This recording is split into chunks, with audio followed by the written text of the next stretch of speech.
మనం కూడా కేసు నిలబడాలని అంటున్నాం కదా. ఎగ్జాక్ట్లీ నిలబడాలని అంటున్నాం. ఎందుకు అనంటే కనుక ఇదంతా పైరసీ సొమ్ము అంటే రేపు అది ఉగ్రవాదం వైపు వెళ్ళొచ్చు, లేదు అంటే కనుక యాంటీ సోషల్ ఎలిమెంట్ వైపు దారి తీయొచ్చు, వాట్సాప్ ఏదైనా జరగవచ్చు.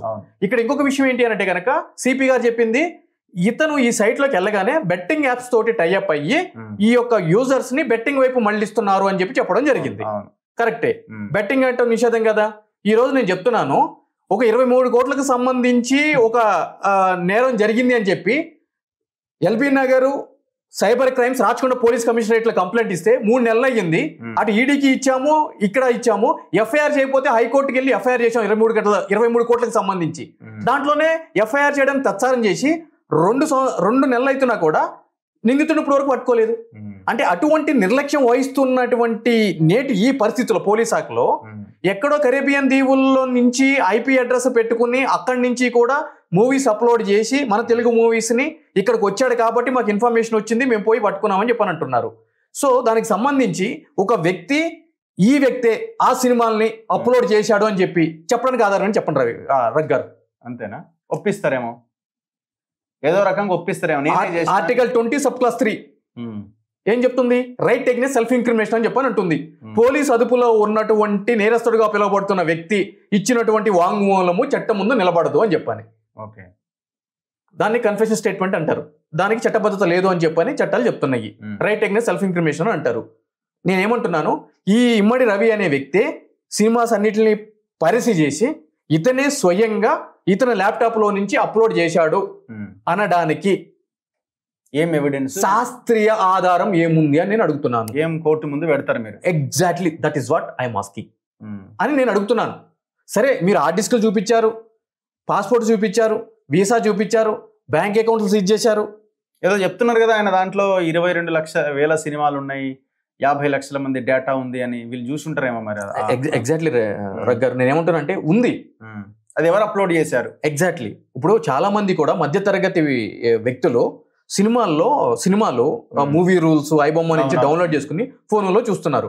ఇప్పుడు నేనే డౌన్లోడ్ చేశాను అనుకోండి ఏదైనా సినిమా చూద్దామని చెప్పని, అంటే నేను కూడా ఐబొమ్మకి సంబంధం ఉన్నట్టేనా? అంతే కదండి. సిపి గారు ఏమంటారు, చూసిన వాళ్ళు కూడా చేస్తా అంటారు. ఆర్టీసీ బస్సుల్లో డైరెక్ట్ కొత్త సినిమాను పైరసీ చేసి టెలికాస్ట్ చేస్తున్నారు. అవునా? ఎన్ని మీరు గూగుల్లో కొట్టండి, ఇట్లాగూ piracy movie played in RTC buses అని చెప్పని మీకు 4-5 పేజీలు వెళ్తాయి. మరి ఆర్టీసీ బస్సులను కూడా సీజ్ చేయాలి కదండి. అంటే లాజికల్ గా నేను మాట్లాడుతున్నాను, నేను చెప్పింది కూడా ఫ్యాక్ట్సే మాట్లాడుతున్నాగా, అబద్ధం ఏం లేదు కదా. నేను అనేది అది అతని దగ్గర ఉన్నాయి.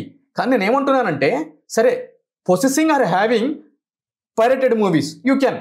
నేనేమంటున్నానంటే ఆ మూవీస్ అతనే అప్లోడ్ చేసి యూజర్స్కి అందుబాటులోకి తెచ్చాడు అని చెప్పి శాస్త్రీయంగా మీ దగ్గర ఏం ఆధారం ఉంది అని చెప్పి నేను అడుగుతున్నాను. ఓకే, ఇవన్నీ ఒప్పుకుంటాం.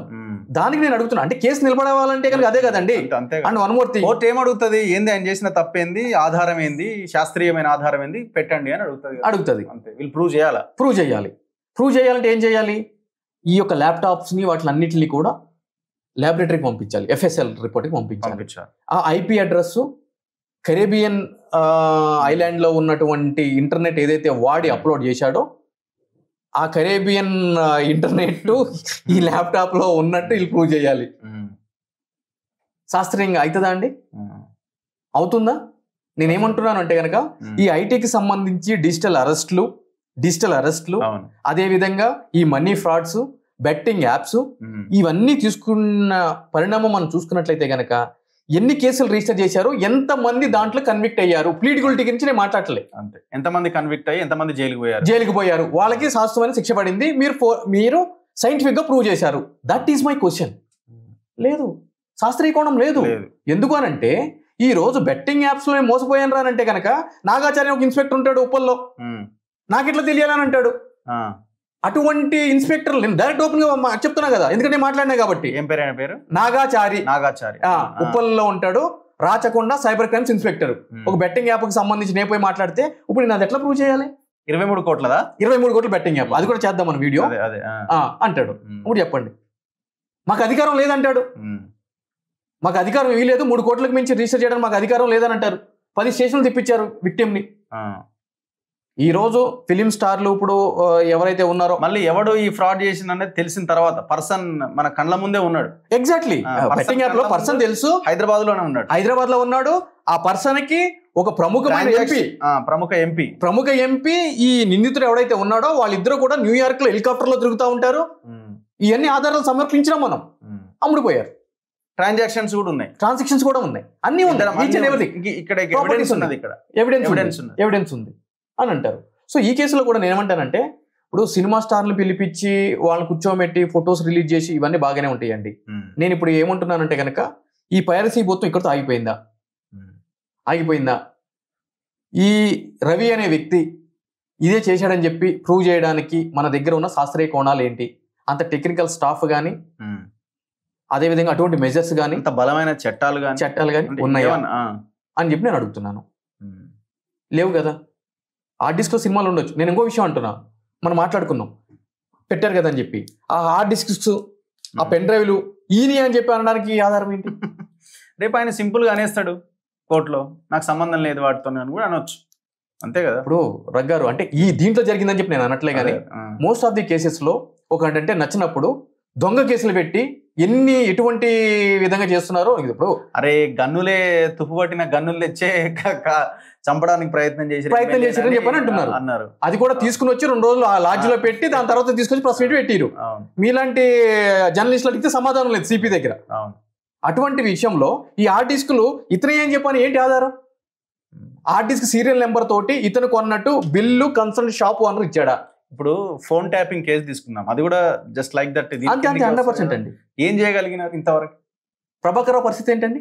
అదే కదా, అమెరికాలో ఉన్నంతసేపు పట్టుకొస్తున్నాం అన్నారు. ఎంత అద్భుతంగా తప్పించుకుంటున్నాడు. పట్టుకొచ్చారు, ఏం జరిగింది? ఏం రికవర్ చేసే డాటా?